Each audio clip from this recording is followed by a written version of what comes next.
네, 김희수 헌재소장 임명 동의안이 부결되던 순간 여야의 희비는 극명하게 갈렸습니다. 방금 들으신 환호성의 주인공 자유한국당과 바른정당은 이렇게 서로 얼싸안는 모습이었죠. 반면에 민주당은 착잡한 표정을 감추지 못했습니다. 국민의당은 알 듯 모를 듯한 표정을 지었는데 엷은 미소를 내비친 것 같기도 합니다. 자, 아닌 게 아니라 국민의당은 지금 표정 관리 중입니다. 오랜만에 존재감을 과시했다는 판단 때문이겠죠. 당 내엔 안철수 대표가 제대로 한 방 먹였다, 이런 분석도 없지 않습니다. 이번 부결이 국민의당의 힘을 좀 보여줬다, 이렇게 생각을 하시는 건가요?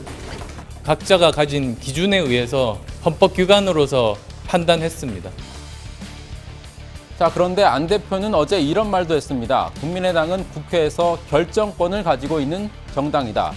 이 발언이 실제 속내에 좀 더 가깝다고 봐야겠죠.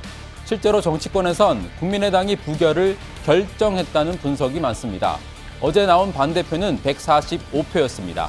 자유한국당과 바른정당이 당론대로 모두 반대했다면 남는 반대표는 23표입니다. 무소속 이정현 의원과 대한애국당 조원진 의원도 반대표를 던졌을 가능성이 크죠.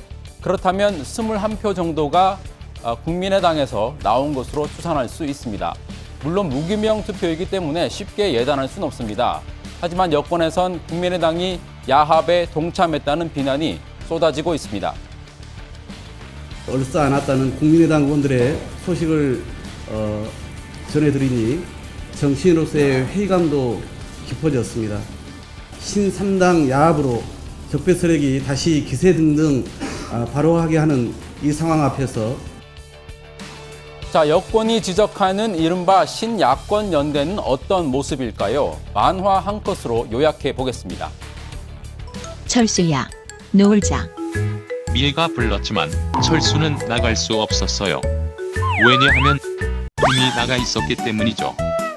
철수에게 새 친구가 생겼어요. 자, 국민의당이 새 야당 친구들과 손을 잡고 배신을 했다. 이게 지금 정부 여당이 김희수 부결 사태를 바라보는 시각입니다. 실제로 청와대는 이른바 신야권 연대의 불쾌감을 나타내고 있습니다. 무책임의 극치다, 반대를 위한 반대다, 이런 날선 비난을 퍼부었죠. 이런 불쾌감이 반영된 걸까요? 표결 직후 진행된 대정부 질문에선 이낙연 총리가 야당과 날카롭게 각을 세우는 모습이었습니다. 최순실 사태, 언론 보도, 허위 과장 왜곡 보도의 사례들입니다. 모든 우리 언론들이 언론 자유를 너무나 심하게 누렸습니다. 최순실 사태 때라면 문재인 정부가 출범하기 전이라고 생각이 됩니다만. 보도를 제가 말씀드린 거고요. 최근에 MBC, KBS 불공정 보도 보신 적 있습니까? 잘 안 봅니다. 네. 안 보십니까? 네. 뉴스도 좀 보십시오. 꽤 오래전부터 좀 더 공정한 채널을 보고 있습니다. 자, 그런데 국민의당 입장에선 신야권 연대라는 틀에 들어가는 게 당혹스러울 수 있습니다. 아무래도 호남 여론이 신경 쓰일 수밖에 없죠. 특히 김희수 전 후보자는 박지원 전 대표가 추천한 호남 인사였습니다.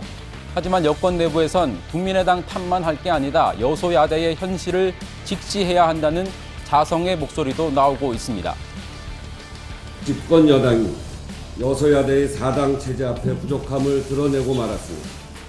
국회 운영 전반에 근본적으로 다른 방향이 필요한 것은 아닌지 되묻게 됩니다.